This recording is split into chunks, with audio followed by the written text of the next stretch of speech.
मोहम्मद याकूब, राजस्थान में एक स्थान है अलवर, वहां के एक प्रोफेसर के बेटे थे मोहम्मद याकूब।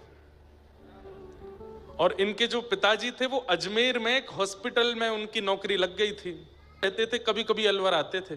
इनकी माताजी जो थी वो भी मुस्लिम थी, लेकिन जैसे बच्चों को कईयों को नॉवल पढ़ने का शौक होता है, किताब पढ़ने का शौक होता है, इनकी माँ ने भी बचपन में कई किताबें पढ़ी और पढ़ते पढ़ते उनके हाथ रामचरितमानस पढ़ गए। और उन्होंने जब मानस जी को पढ़ा, तुलसीदास जी के कृत मानस जी को, तो इतना मन लगा, उसको पढ़ती रही। इनके पिता ने, माँ ने, सबने डांटा, तेरा ब्याह होने वाला, ये छोड़ दे। ये छुपा करके मानस जी अपने घर ले आई और अपने पति से छिपके पढ़ती थी। लेकिन जब पति की नौकरी लग गई अजमेर में तो ये बड़ी खुश, पूरे दिन मानस जी पढ़ती थी। तब इनको किसी ने कह दिया कि तुमने मानस जी पढ़ ली, अब एक बार वाल्मीकि रामायण भी पढ़ो। अब वाल्मीकि रामायण संस्कृत में है, उसकी हिंदी टीका तो है नहीं, उस समय नहीं थी। तब मोहम्मद याकूब ये डॉक्टरी की पढ़ाई कर रहे थे अलवर में।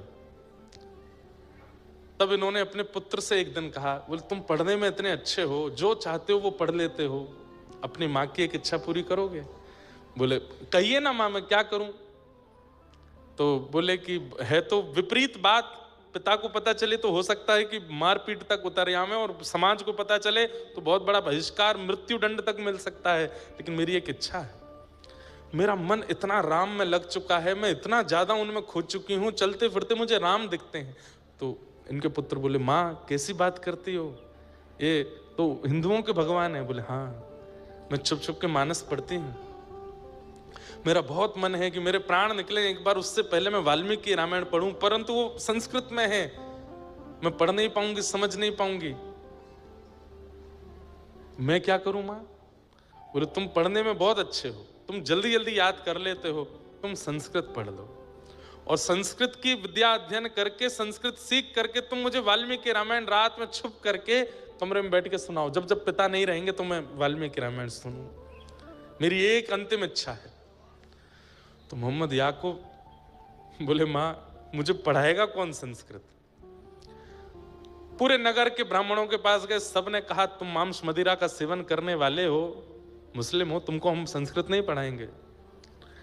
तो मां ने कहा, बेटा मेरे लिए इतना नहीं करेगा? बोले क्या? तू छोड़ दे मांस मदिरा, नहीं खाया कर। बोले मां हमारा एक त्योहार है, उसमें तो खाना ही पड़ता है। बोले कि दिखाना सबको, पर खाना नहीं। और इतना विश्वास किसी ब्राह्मण को दिला दे कि तू नहीं खाएगा, शायद वो तुझे पढ़ा दे।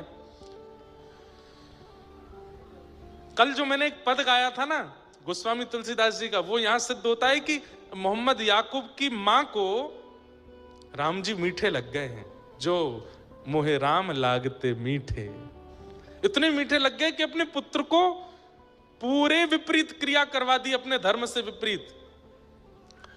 तब एक अलवर के पास के एक ब्राह्मण थे, उनको जब इन्होंने विश्वास दिला दिया कि मैं शुद्ध रहूंगा, पवित्र रहूंगा, आप कृपा कर मुझे संस्कृत पढ़ाओ, तब उन्होंने 6 महीने संस्कृत का अध्ययन किया, और 6 महीने में इतना याद कर लिया, इतने अद्भुत। अपनी डॉक्टरी की पढ़ाई भी करते थे, वहां पर भी निपुण, और रात्रि छुप करके संस्कृत पढ़ने जाते। संस्कृत जब पूर्ण रूपेण आ गई, तब वाल्मीकि रामायण लेके आए और अपनी माँ को सुनाते, श्लोक कहते, फिर उसका अर्थ सुनाते, फिर श्लोक कहते, अर्थ सुनाते। माँ तो सुनते सुनते सुनते भाव विभोर होके सो जाती, लेकिन इनके ऊपर जो उसका असर होता था वो अलग था। ये तो बस उसी चित्त में रहते, उसी भाव में रहते, हनुमान जी की झांकी, राम जी की झांकी, लक्ष्मण आदि इन सब के भाव में बने रहते। अब वाल्मीकि रामायण पढ़ के रामचरित्र तो इनको सब समझ में आ चुका था, अब इच्छा प्रकट हुई कि अब रामायण तो हो गई, अब मैं क्या पढ़ूं? तब एक दिन उन्होंने उन्हीं गुरुजी के पास जाके बोले, गुरुजी अब मैंने रामायण तो पढ़ लिया, अब क्या पढ़ूं? बोले अच्छा, श्रीमद् भागवत पढ़ो। और जैसे ही श्रीमद् भागवत प्रदान की, प्रथम द्वितीय तृतीय चतुर्थ पंचम षष्ठम सप्तम अष्टम नवम, और जैसे ही 10वें स्कंद में पहुंचे और गोपी गीत का पाठ किया है, गोपी गीत का पाठ करते ही मेरो मन गिरधर छवि पे अटक्यो, सजल श्याम घन वरण लीन है, फिर चित अनंत न भटक्यो, मेरो मन गिरधर छवि पे अटक्यो। अब तो अलवर में दिखने वाली पहाड़ियां इनको गिरिराज जी दिखने लगे। अलवर में दिखने वाले सरोवर राधा कुंड, कृष्ण कुंड लगने लगे। बहनी वाली नदियां यमुना जी लगने लगी। और दिखने वाला हर श्याम वर्ण का व्यक्ति कृष्ण लगने लगा। नेत्रों में आंसू 24 घंटे रहने लगे। ये सूखे नेत्र नहीं रहते थे, 24 घंटे नेत्रों में अश्रु। और श्याम सुंदर कहां मिलेंगे, कैसे मिलेंगे, कब मिलेंगे, बस इसी स्थिति में रहने लगे। मां तो चली गई, लेकिन याकूब की स्थिति ऐसी कर गई, अब क्या करूं। एक दिन लाइब्रेरी में बैठ करके कुछ पढ़ रहे थे, तभी इन्होंने वहां देखा कि किसी के सिर पर तिलक है और वो किताब पढ़ रहा है और दूसरे हाथ में माला जप रहा है। इन्होंने जैसे उसको देखा, धीरे धीरे उसके पास गए और पास जाकर के बोले, आपने तिलक लगाया है, कंठी माला पहनी, आप क्या जप रहे हैं? बोले, मेरे गुरुदेव ने मंत्र दिया है, इस मंत्र से भगवत प्राप्ति होगी, प्रिया प्रियतम की प्राप्ति होगी। ये चरणों में गिर गए, मुझे ये मंत्र दे दीजिए, मुझे भी उनका दर्शन करना है। बोले, तुम तो मुस्लिम हो? बोले, मैं हूं, पर मैं जन्म से होऊंगा, शरीर से होऊंगा, पर मेरा मन पूर्ण रूपेण। अब ये तो वहीं बैठ के गोपी गीत सुनाने लगे, सारे भाव सुना दिए। बोले, मैं पूर्ण योग्य हूं, आप मुझे स्वीकार कर लीजिए, कैसे भी करके मंत्र दे दो। बोले, मंत्र मैं नहीं दे सकता, मंत्र तो गुरु देते हैं। बोले, अपने गुरुदेव से मिलवा दीजिए।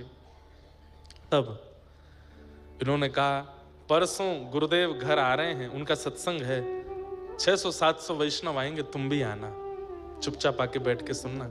श्री सरस माधुरी शरण जी महाराज घर आए और मोहम्मद याकूब बैठ करके सुन रहे थे। दीक्षा लेना तो दूर की बात, जैसे ही गुरुदेव आए हैं, उनकी रूप देखते ही, उनकी झांकी देखते ही, उनकी चाल, उनके नेत्र, उनका मुखमंडल देखते ही ये मूर्छित होकर गिर पड़े। उनको ऐसा लगा जैसे मानो प्रिया प्रियतम एक तनु होकर के मेरे सामने आ गए। होश में लाए, बोले, तुम कुछ कहना चाहते हो, बात करो। बोले, कुछ नहीं, मेरे सारे समाधान पूर्ण हो गए। बोले, तुम्हें दीक्षा की, दीक्षा भी हो गई, इनके दर्शन ही दीक्षा है, बस ये जो आज्ञा कर दें वो। उन्होंने भी हृदय से लगाया और दीक्षा प्रदान करी।